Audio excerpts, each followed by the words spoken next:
For decades, massive granite slabs towered over a Georgia field, part astrological calendar, part doomsday instruction guide. But today, the mystifying monument, a pile of rubble.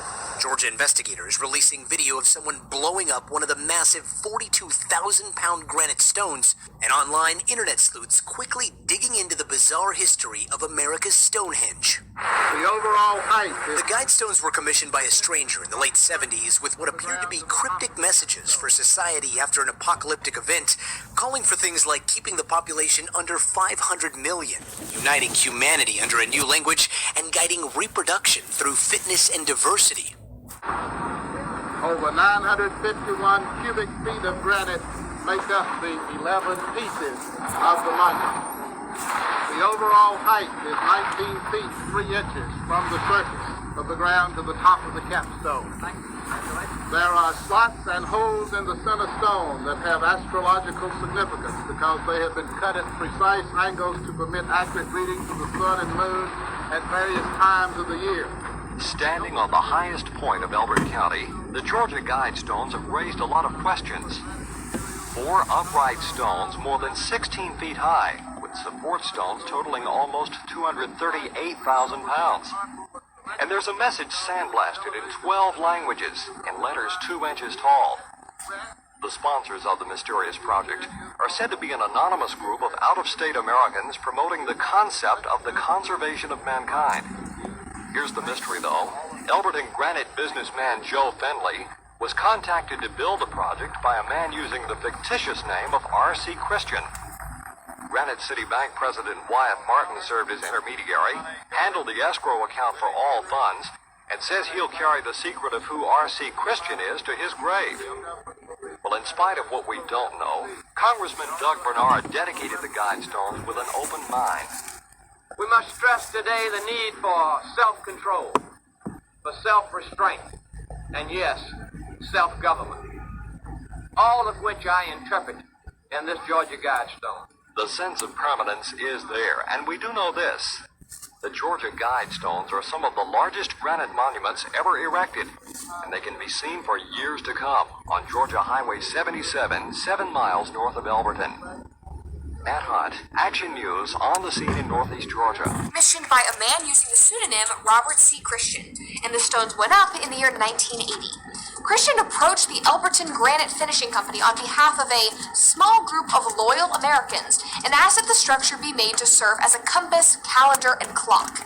The owner of the granite company thought Christian was out of his mind, so he quoted him an unreasonable amount, hoping to deter him, but he accepted the offer anyways. After accepting the offer, Christian told the owner that he and a group of others had been planning this project for 20 years and wished to remain anonymous.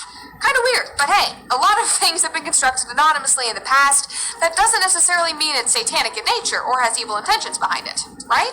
Well, again, some people were convinced that it was evil and have done some digging into the mysterious Robert C. Christian as well as physical inspections of the monument itself. Let's start by looking at what some of the inscriptions on the tablet said and what they could possibly have meant. The tablet had 10, what some have called commandments, written on them. Commandments such as protect people and nations with fair laws and just courts, balance personal rights with social duties. But more concerning are things such as maintain humanity under 500 million in perpetual balance with nature.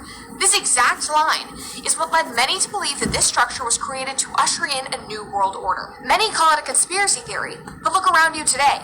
Have you noticed anything strange happening that indicates the start of a new world order or a great reset? And they were just partially blown up. They're known throughout the state as Georgia's Guidestones, and according to the Georgia Bureau of Investigation, some sort of explosive device blew up part of the monument in the early mornings of July 6th. Now, explosions aside, here's why they're kind of odd. The best we got about the backstory to the stones is that they were erected in 1980, but for what, by who, is still sort of up in the air. They contain an inscription in 12 languages espousing all about the conservation of mankind and future generations, as well as including the names of 4 ancient languages towards the top of the monoliths: Babylonian cuneiform, Classical Greek, Sanskrit, and Egyptian hieroglyphics. This is like Denver airport type weirdness, and if you don't know what that means, check that out too. He also serves as an astronomical clock of sorts. Because of this random mix of writings and motive and mystery, a lot of people have attached conspiracy theories to them, ranging from New World Order to vaccines and even satanic ritual. These stories have had people so worked up that Georgia's former gubernatorial candidate, Candace Taylor, called them a Luciferian cabal and wanted them destroyed. Take a wild guess at what political party she belongs to. Local law enforcement is currently investigating who might have placed the explosive device. The stones were known as a harmless tourist draw. 2 weeks ago, it was a kooky roadside attraction. You know, someone felt like they could change our community with dynamite. It's an attack on everybody that believes in free speech. The panel's mentions of eugenics, population control, and global government fueled conspiracies. Recently, the Guidestones have become the target of far-right political campaigns. People view the Guidestones as being satanic and as being evil, that there could possibly be somebody out there who would have been willing to take matters into their own hands. Georgia's Bureau of Investigations now releasing surveillance clips, asking the public for help in identifying the bomber, while the mayor says there is a chance the Guidestones could stand again. If there's one thing we know how to do, it's put up a monument.